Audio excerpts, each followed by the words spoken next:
Welcome to Brainish English Stories. Once there was a king who loved hunting. One day, he chased a deer deep into a forest. He went on and on until he got lost. Night came, and luckily, he found a small clearing where a man who made charcoal had a small house. The king asked the charcoal burner to show him the way out and said he would pay him well. "I would love to help you," said the charcoal burner, "but my wife is about to have a baby. I cannot leave her. It is too late for you to go alone. Please stay here tonight. You can sleep on some hay in the attic. Tomorrow I will guide you." The king agreed. He climbed into the attic and lay down on the hay. Soon, a baby boy was born to the charcoal burner. At midnight, the king saw a strange light below. He looked through a crack in the floor. He saw the charcoal burner sleeping. His wife fainted, and 3 old women dressed in white standing by the baby. Each woman held a small burning candle. The first old woman said, "I give this boy a life full of great dangers."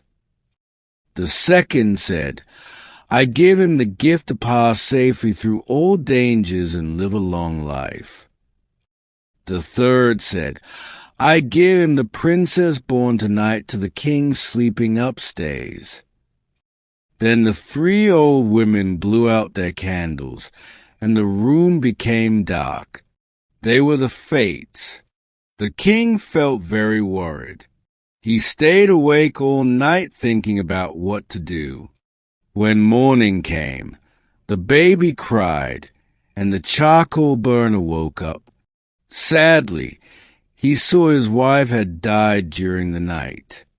"Oh, my poor baby," he cried. "What will I do now?" "Give me the child," said the king. "I will care for him well. I will also give you enough money to live comfortably." The charcoal burner was happy and agreed. The king promised to send someone to get the baby. When the king returned to his palace, he heard the happy news. He now had a baby daughter, but he was not happy. He asked when she was born. It was the same night the fates visited. The king called a servant and said, "Go to the forest, find the baby, and on your way back, throw him into the river. If you don't do it, I will punish you." The servant found the baby, put him in a basket, and dropped it into a big river. "Goodbye, little son-in-law," said the king when he heard. But the baby did not drown. The basket floated down the river. A fisherman saw it, took his boat, and saved the baby. He brought the baby home to his wife and said, "Look, the river has given us a son." The fisherman's wife was very happy and raised the child like her own. They named him Plavacek, which means a little boy who floated on the water. The river kept flowing, and the days passed. Plavacek grew from a baby into a boy, and then into a handsome young man, the most handsome in the whole area. One day, the king was riding alone. It was a hot day, and he was very thirsty. He asked the fisherman for some fresh water. Plavacek brought him the water. The king was surprised when he saw how handsome the young man was. "You have a fine son," the king said. "He is our son, but not by birth," the fisherman said. 20 years ago, a baby floated down the river in a basket. We took him in and raised him." The king turned very pale. He knew at once that Plavacek was the child he had ordered to drown. Quickly the king said, "I need someone to take a message to my palace. Can this young man go for me?" "Of course," the fisherman said. "Plavacek will be happy to go." The king wrote a letter to the queen. It said, "Kill the young man who brings this letter. He is a danger to us. Do this before I return. This is my order." The king sealed the letter and gave it to Plavacek. Plavacek started at once. On the way, he entered a deep forest, lost a path, and did not know where to go. It got dark. Then he met an old woman. "Where are you going, Plavacek?" she asked. "I am taking this letter to the palace, but I am lost," he said. "You cannot go now. Stay with me tonight. I am your old godmother," she said. Plavacek agreed. Soon he saw a pretty little house appear. That night, while he slept, the old woman took the letter from his pocket and replaced it with a new one. The new letter said, "Have the young man marry our daughter at once. He is my chosen son-in-law. Do this before I return." The next day, Plavacek delivered the letter. The queen read it and ordered the wedding right away. She and her daughter liked Plavacek very much. Plavacek also loved the princess and was happy to marry her. When the king came back and heard what happened, he was very angry, but the queen showed him the letter with his seal. It was truly his. The king asked Plavacek about the journey. When Plavacek described the old woman, the king understood it was the same old woman from 20 years ago. The king thought and said, "What is done cannot be undone. But if you want to keep my daughter, you must bring me 3 golden hairs from Grandfather Know-It-All." He thought this would be an impossible task to get rid of Plavacek. Plavacek said goodbye to his bride and started his journey. He didn't know which way to go. Everyone talked about old Grandfather Know-It-All, but no one knew where he lived. However, Plavacek had a fate for a godmother, so he was sure he would find the right way. He traveled far, over hills, dry lands, and crossed big rivers. Finally, he reached the Black Sea. There he saw an old man with a boat. "God bless you, old ferryman." Plavacek said, "Thank you, young traveler. Where are you going?" the ferryman asked. "I'm going to Grandfather Know-It-All to get 3 of his golden hairs," Plavacek said. "Good. I have been waiting for someone like you. I have been ferrying people across this sea for 20 years. No one has come to help me. If you promise to ask Grandfather Know-It-All when my work will end, I will take you across," the ferryman said. Plavacek promised, and the old man took him across the sea. Plavacek walked on until he came to a big city that looked old and broken. Outside the city, he met an old man with a walking stick. "God bless you, Grandfather." Plavacek said, "Thank you, handsome boy." "Where are you going?" asked the old man. "I'm going to Grandfather Know-It-All for 3 golden hairs," said Plavacek. "Come with me," said the old man. "Our king will want to see you." He took Plavacek to the king. The king said, "We have a tree that once gave apples of youth. Whoever ate one became young again. But for 20 years it has given no fruit. If you promise to ask Grandfather Know-it-all why, I will reward you well."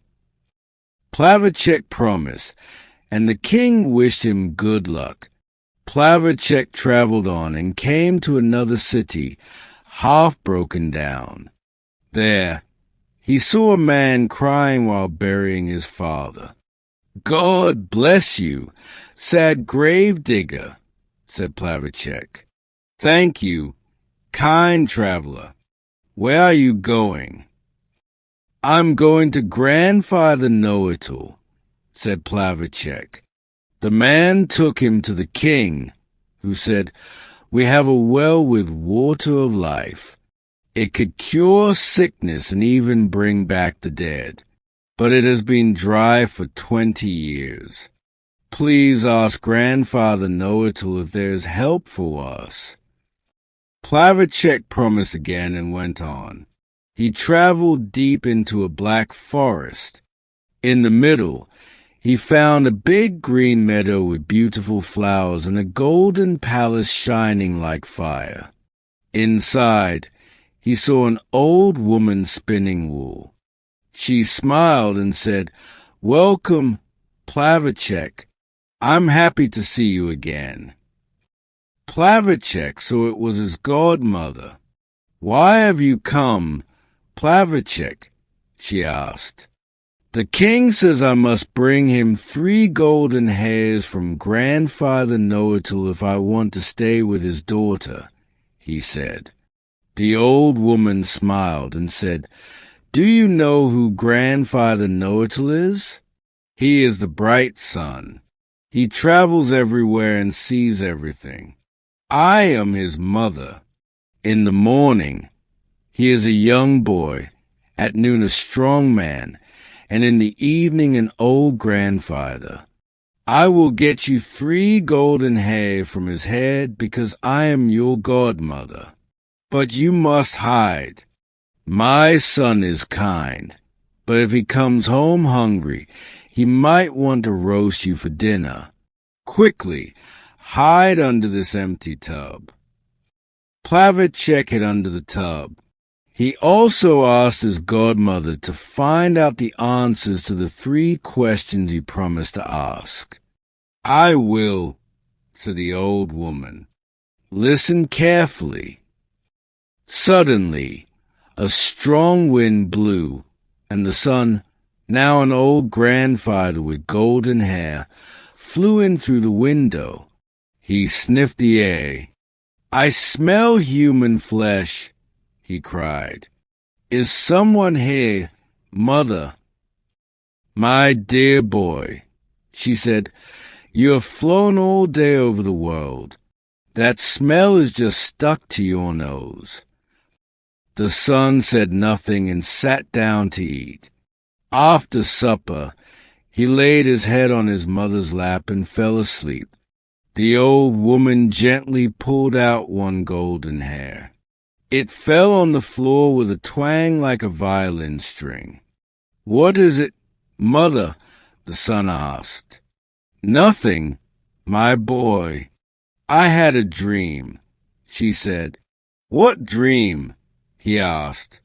"I dreamed about a city with a well of living water, but the well has been dry for 20 years. Can it be fixed?" "Yes," said the son. "A frog is sitting on the spring. They must kill the frog and clean the well." The son fell asleep again. The old woman pulled out another golden hair. "What is it, mother?" "Another dream," she said. "A city had an apple tree that gave apples of youth, but it has not given fruit for 20 years. Can it be saved?" "Yes," said the son. "A snake is stealing its strength. They must kill the snake and move the tree. Then it will bear fruit again." The son slept again. The old woman pulled the 3rd golden hair. "Why won't you let me sleep?" the son complained. "Sorry, my boy," she said. "I had another dream. A boatman on the Black Sea has been ferrying people for 20 years. When will he be free?" "Ah, he is foolish," said the son. "He must give the oar to someone else and jump ashore. Then the other person must ferry the boat. Now let me rest," he said. "I must get up early to dry the tears of the king's daughter who cries for her husband, the charcoal burner's son." In the morning, the sun turned into a beautiful golden child and flew away. The old woman lifted the tub and gave Plavacek the 3 golden hairs and the answers. "Goodbye, Plavacek," she said. "You will not need me any more." Plavacek thanked her and left. At the first city, the king asked for news. "Good news," said Plavacek. "Kill the frog and clean the well." The king did so, and the water flowed again. He gave Plavacek 12 white horses carrying gold and silver. At the second city, Plavacek said, "Dig up the apple tree. Kill the snake at the roots and replant it." The king followed his advice. The tree bloomed and bore fruit overnight. He gave Plavacek 12 black horses filled with treasure. At the Black Sea, the ferryman asked for his answer. "I will tell you after you ferry me over," said Plavacek. The ferryman agreed. After crossing, Plavacek said, "Give your oar to the next person and jump ashore. Then he will be the new ferryman." Finally, Plavacek returned to the palace. The king was amazed at the golden hairs and the rich horses. "Where did you get all this?" he asked. "I earned them," said Plavacek. He told the king about the apples of youth and the water of life. The greedy king thought, "If I get the apples and the water, I will be young forever." He left to find them, and he never came back. It is said he is still ferrying the boat across the Black Sea. And so Plavacek, the charcoal burner's son, became the king's son-in-law, just as the old fate had said.